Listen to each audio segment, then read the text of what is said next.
aussi à noter qu'une organisation d'un deuxième ou d'un troisième référendum. Certes, bien sûr, ils sont prévus par l'accord de Nouméa. Certes, on ne peut pas s'opposer tout seul, sauf si nous avions une majorité à l'issue des élections provinciales, ce que je peux souhaiter dans un rêve un peu excessif. Personne ne peut s'opposer dès lors que plus de 18 élus du Congrès le demandent. Et les indépendantistes sont aujourd'hui plus de 18.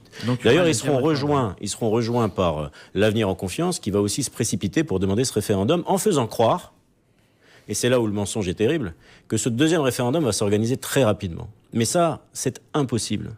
Ou alors, c'est renier le droit d'être électeur à certains jeunes qui vont atteindre la majorité avant la fin de l'année 2019. Pour qu'ils puissent s'inscrire, il faut attendre le 31 décembre 2019. Il faut ensuite que des commissions administratives électorales se réunissent, ça dure au moins 3 mois. Ensuite, on a des élections municipales. Ensuite, l'État doit organiser une paille, un référendum, faire venir des experts de l'ONU, 250 représentants de l'État.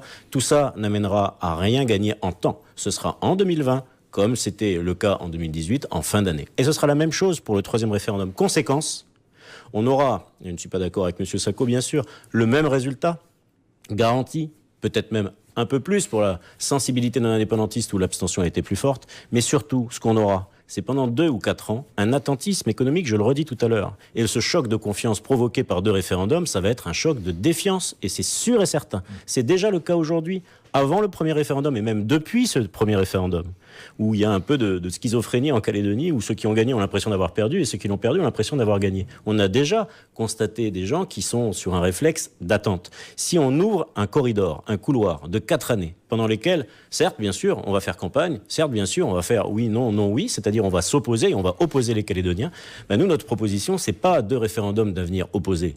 On a déjà vu, c'est pesé, et M. Sacco, la majorité des électeurs sont non indépendantistes aujourd'hui. Ça, c'est un fait. Ce qu'il faut, c'est construire ensemble un référendum différent sur un avenir qui sera un avenir partagé. Ça passe par le dialogue, et ce dialogue, il est constant, il n'est pas juste conjoncturel. C'est pour ça que l'exemple de l'année dernière, dans la Charte des valeurs, il y a ceux qui sont restés à la table du dialogue jusqu'au bout, puis il y a ceux qui sont venus, puis qui sont partis. Moi, c'est un enseignement. Et je le dis, on est toujours les partisans, c'est pour ça qu'on a choisi cette affiche aussi dans le cadre de cette campagne, jusqu'au fond, jusqu'au bout, du dialogue permanent, indépendantiste, non indépendantiste, c'est notre responsabilité. Attention à ne pas nous engager dans une voie sans issue, que ces deuxième et troisième référendums qui ne changeront rien en termes de résultats